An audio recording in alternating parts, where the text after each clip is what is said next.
What's up, guys? I'm Mike D'Antonio, founder and CEO of StockedUp. In this episode of the Stocks with Mike and Tom show, we have a lot to go over.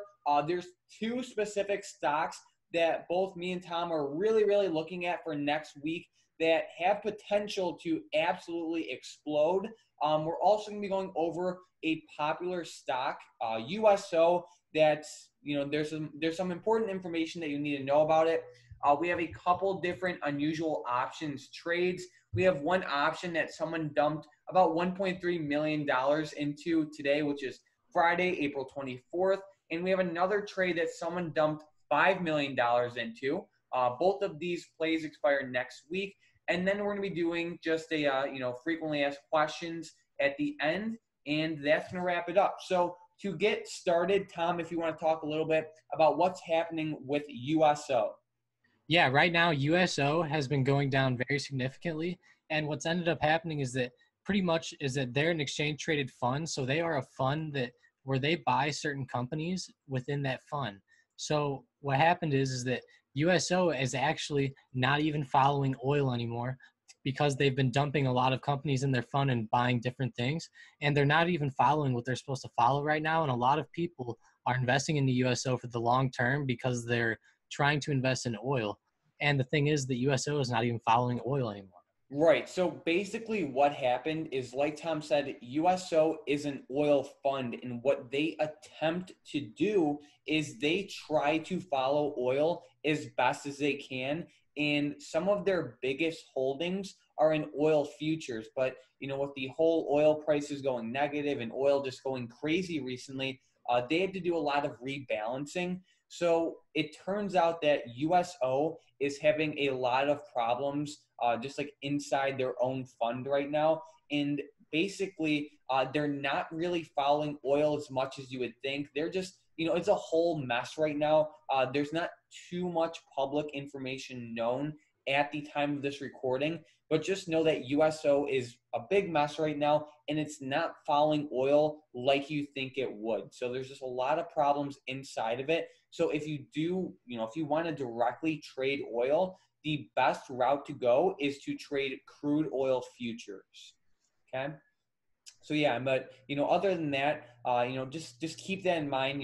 If you want to play oil, crude oil futures are the best way to go. But we're gonna get right into a couple hot stocks for next week, and my favorite is Boeing. So Boeing has, Tom, if you want to talk a little bit about how you kind of predicted this in Sunday's episode. Yeah, on Sunday, pretty much what I did is I looked at a 15-minute time frame, and let me switch it to a 180-day. And what I did is I went ahead and drew a nice triangle on Boeing's chart here, and you can see how it's followed the triangle almost exactly. So you can see it pretty much bounces off of it there, and it bounces off of it right here, which was this Monday. And then what happened is that I pretty much called it out that I thought that Boeing was going to fall out of this triangle and end up going down, and it fell out of it right here. And this is where I thought it was going to go down. And then we kind of had that up day yesterday with oil, yesterday with oil. And then it did kind of end up falling down today, which was exactly what we wanted. And you could see as soon as it fell out of the triangle, that's where we saw the nice big red candle on open where it ended up falling about 6%. Right. So Boeing is one of my top stocks to watch for next week. I really like Boeing. They have a great setup to the downside going right now. So if we go to a Boeing chart, you could see, they haven't had the best past couple months, but Friday especially was pretty bad. They fell about 6%. What do you call it? They have an increase in relative volume, and then they have an unusual options trade to the downside for next week, which we're going to be going over shortly, but we're going to save that for a couple minutes. But overall, right now, Boeing is just not looking too good.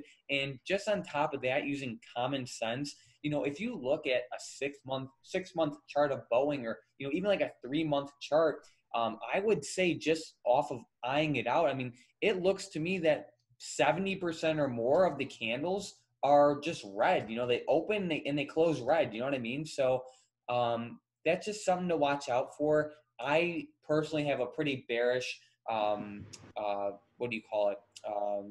on Boeing for next week. What do you think, Tom? Yeah, me too. I'm a firm believer in candlestick patterns. And right now, I believe that today was a deciding factor on Boeing. If Boeing would have went up, we would have actually popped through and had this nice upwards pattern that started to form, kind of like on other stocks that we're going to talk about today, like on Lyft. Mhm. But right now, Boeing ended up going down and they ended up falling out of that pattern. And that's why I believe they're going to go down. And they could easily retest lows of like 100 very easily, Yeah. especially considering that they're an airline stock and they can fluctuate more than like other stocks like Bank of America. Right. So yeah, I mean, yeah, they're definitely in that aircraft industry. But another thing to keep in mind is Boeing does have earnings next week. Next week's gonna be huge for earnings. I know Boeing, I believe Apple and Amazon too. So just keep that in mind.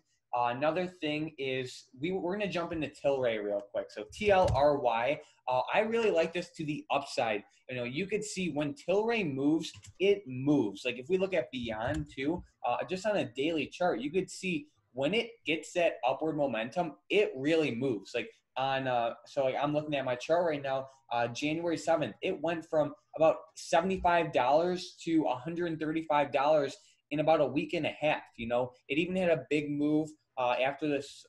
What was it, like March 25th? That was a big move, and it had a big move this week too. And I'm happy to say that I played calls on Beyond, so that's great. Another thing was, back to Tilray. Tilray kind of has that too. So like when it starts to move, it moves big. It's closing at the highs. It's up 18%. Has a lot of volume coming in. So I really like the setup. What do you think? Yeah, me too. I really think it's good for a continuation play tomorrow or on Monday. I think that if as long as it goes ahead and breaks highs on Monday, that's when I would go ahead and get in. So if it hits about $8.40, that's where I would buy in at. Yeah. So if you guys want to play Tilray and Boeing like super safe, all you have to do is just play it as a continuation play. So if it breaks the lows that it had on Friday for Boeing, you could get in a bearish position, and with Tilray, do the opposite with a bullish position if it breaks the highs. So Tom, if you want to talk a little bit about Lyft. Yeah, Lyft right now is looking very strong, just like the other two, especially on a long term chart. If I go out to 6 months, you can see just like the other ones, they're starting to have that very strong upwards momentum. And like I was talking about with Boeing, if we drew the triangles, everything on this chart, this one right here started to pop upwards today and go up through, whereas Boeing went down. And if this one would have had a very steep down day today of about 6% instead of an up day, that's what would have gave me that confirmation that I believe it's going to go up tomorrow or Monday. But it's just looking very strong. And Lyft, of course, they follow Uber, and that's going to be very big whenever America starts to reopen, because people obviously are going to be using that transportation service a lot more again. Right, exactly, because not too many people are using it right now. So Yeah, no, definitely not. keep that in mind. So we're gonna go to the unusual options activity. So pretty much we talked about unusual options activity a lot this week.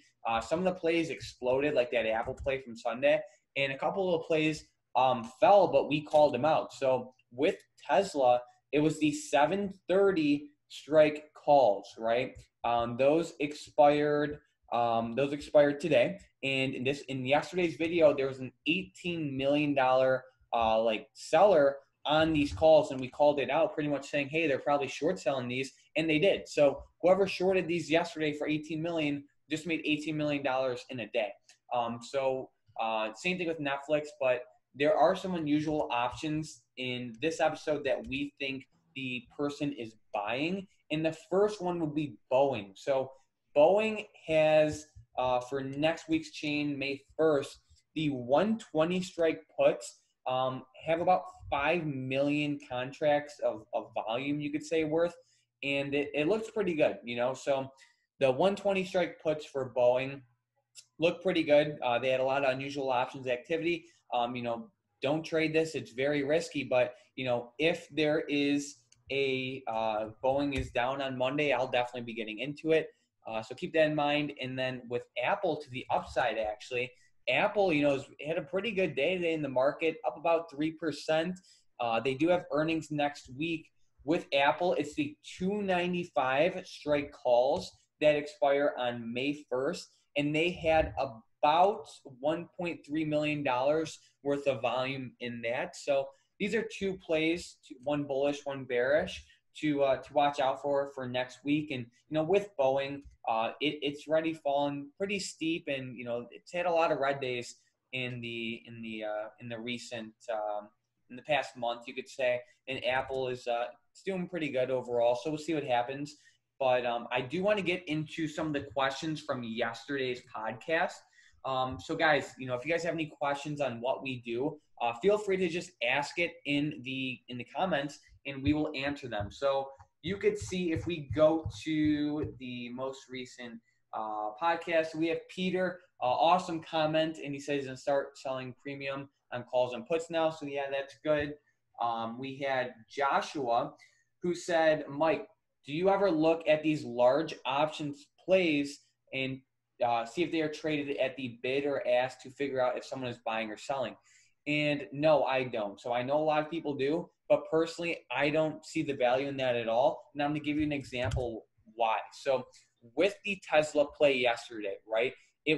Someone sold the 730 strike calls that expired today, April 24th. And they clearly knew something about Tesla that it was not going to shoot up today, okay? They knew something because they put $18 million into an option that expires the next day, okay? So if they know something, right, to the extent that they're going to put $18 million into that play, I doubt that they are going to stress about or really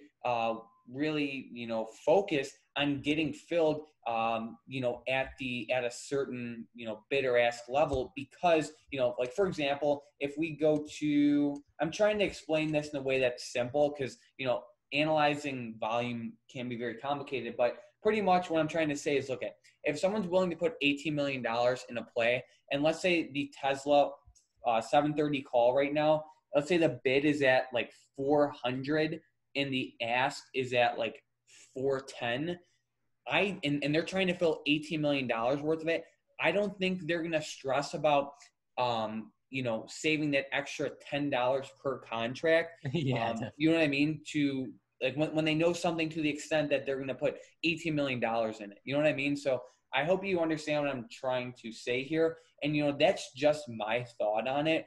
But, it's logical to me. If someone's going to put $18 million in a trade, they clearly know something. So I think they're going to prioritize getting as much money as they want to get in that trade, rather than saving $10 per contract. And that's just my thoughts.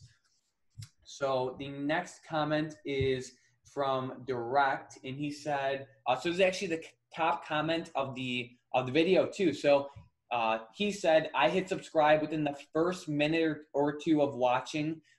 Great stuff. By the way, how do you go from being long a call to turning it into a spread to minimize risk? I was long one big fat juicy Amazon May 1st call this morning and could clearly tell the tide was turning on it. Could I cheaply turn it into a spread, or would it cost me the same huge amount of money as it did to buy the call in the first place? So I'm going to say this to start off. If you see the tide is turning, I would not try and turn it into a spread, okay? Normally you want to turn it into a spread when you're winning. So let's say, like, I'll give you an example. So like with Beyond, let's say, so I bought the like 80, I think it was, here, I'll give you a different example. So if we go to, trying to think, if we go to like Zoom, we go to Zoom, right? And let's say you bought a 160 put today, right? So you bought a 160 put today that expires on May 1st. Let's say you bought that for, $500, right? And then you're up, right? Let's say like the same plays at $700. What you can do is you bought the 160 put, so you could go ahead and sell like the 155 put for like $500, and that way you got all of your money back. You know what I mean? It doesn't cost you anything, but pretty much you got two options for free, and essentially you have a debit spread. So I'm going to make a video more detailed about this sometime next week, just to explain it a little bit more in depth. Joe said, thank you guys for the market recap. He was talking about how he's longing a couple different stocks. And yeah, so GLD and PayPal and Nike. Yeah, so Joe definitely agreed with us on the Tesla play, how they were selling premium. Great read on that. He's selling naked puts, which I love. Mason with the great comment. Ham saying stocked up, stocked up, stocked up. Love it. Dino said, what are some good 5G stocks? Personally, I like AT&T. Are you following anything with 5G, Tom? Yeah, definitely AT&T is the one I've been looking at. I know. Obviously, like Verizon and T-Mobile are big into it too, but AT&T has always been the one that I've loved the most because they get into television service as well as cell phones and house phones, which is, I mean, that's just a very good bundle to have together. And they even bought out DirecTV, so that even boosted their television service even more. And they're a pretty large company, and for them being only worth $30 a share, I really think over the long term they could definitely rise more. So. Yeah. And then Dennis had a great comment. And then someone else said, a quick question for what is your strategy for earnings? Personally, I don't play earnings plays ever. They're a straight gamble, in my opinion. There's so many reasons I don't play them. One, on the option side, the chain is mathematically priced against you.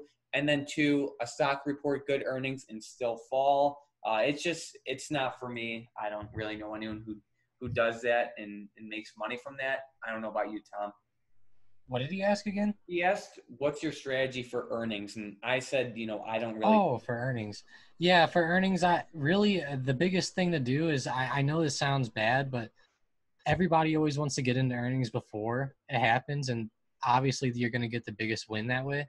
But I think the biggest way is to play after earnings and to kind of look at earnings as more of a swing trade sense instead of more of a 1 day trade deal. So, for example, like if earnings is coming out on AT&T and earnings is coming up this week, and in the past, for example, in the week leading up to earnings, AT&T has fallen, then I might look at like puts on AT&T as they lead into earnings that week, for Right. example. Yeah. So that's one way to do it. You just kind of got to figure it out. So Hunter said, Hunter had an awesome comment saying that we're going to be at 10,000 subscribers by the end of the year. Great video. I mean, yeah, hopefully, but obviously the more support, the more comments, the better. The channel has been exploding lately. These podcast episodes have been having more views than pretty much any other videos we've been doing. So that's great. It's great. And then Ear said, great video, guys. What's your guys' outlook on the SPY for the next week and next month? So that changes every day. Like literally one piece of news can change that, like and just change everything. Personally, I don't really have an outlook right now. I'm just playing the momentum on a couple different stocks like Tilray, Boeing, and beyond. What do you think, Tom? What did the comment say? I couldn't see it. He said, "What is your outlook on the SPY for the next week and month?" The SPY, the SPY. Let's check it out. Yeah, the SPY. I definitely think the SPY could go up. I think that they're definitely sitting right above the 1,000 SMA. And if we go out to a longer term chart, you can see it's definitely starting to jet upwards like everybody's been wanting. But the thing is that it really has to break this nice resistance that it had at around 290. And you can see it obviously came right up to that resistance and then went right back down. So if we go ahead and break that, then I think that we'll go ahead and head back up. But for right now, I think we really have to watch for that level to get broken because it could easily head back down towards $250, especially with all these earnings. If a lot of companies start reporting even worse earnings, then you could really see some downfalls because I think a lot of companies still have a lot of earnings that are going to come out in the second quarter that are going to be a lot worse than the earnings that they're reporting in the first quarter. Because I know, Mike, that you've said this a lot, that whenever they've reported earnings for the first quarter, like half of that time, for example, like was not during the crisis. Pandemic, yeah. Yeah, so yeah. And guys, with the SPY, a lot of that is going to depend on news and like the economy reopening. So, to give a prediction, a month out is very hard. You know what I mean? So, a lot of it's just waiting and seeing, and it's just me kind of like a day by day type of thing. So on that note, Tom, did you have any other last minute stocks, options, anything to go over? No, I think that covers it. Okay, awesome. So, guys, I just want to thank everyone who is commenting on the videos.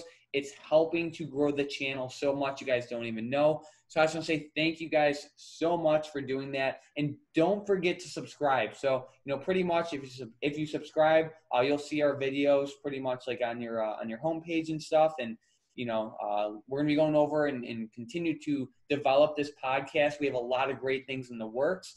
So thank you guys for watching.